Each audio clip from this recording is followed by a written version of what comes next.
I-share ko muna tong 1 kilong manok na hiniwa ko lang ng pa-serving cut. Antayin lang natin na mag-iba na ang kulay o mag-render na rin siya ng sarili niyang mantika.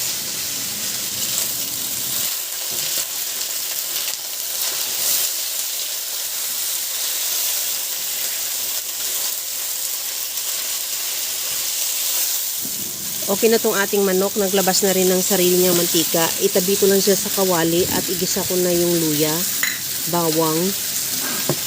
Ihalo lang hanggang sa maglabas ng aroma.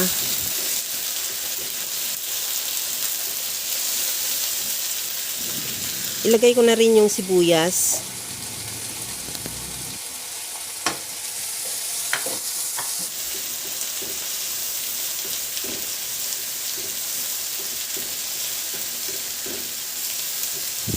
Okay na tong sibuyas, ilagay ko na rin yung kamatis.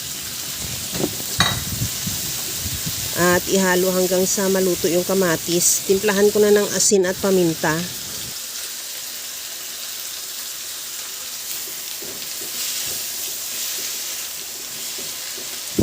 Pagka ganito na medyo okay na rin yung kamatis, ihalo ko na sabay yung karne ng manok.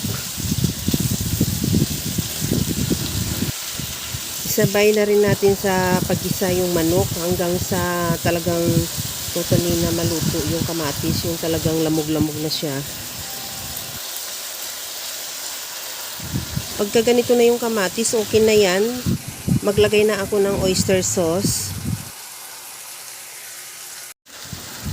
Lagyan ko na rin ng 1/4 cup na suka. 1/4 cup din na tuyo.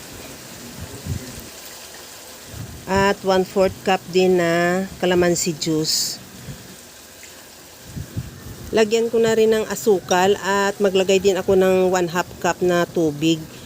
Isunod ko na rin yung dahon ng laurel at siling labuyo at yung siling green.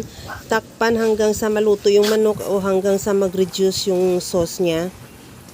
Pagka ganito na medyo nag-reduce na rin yung sauce niya, okay na yan. Pero kung gusto mo pa yung mas matuyo yung sauce, ituloy mo lang pagluto hanggang sa makuha yung gusto mong sauce.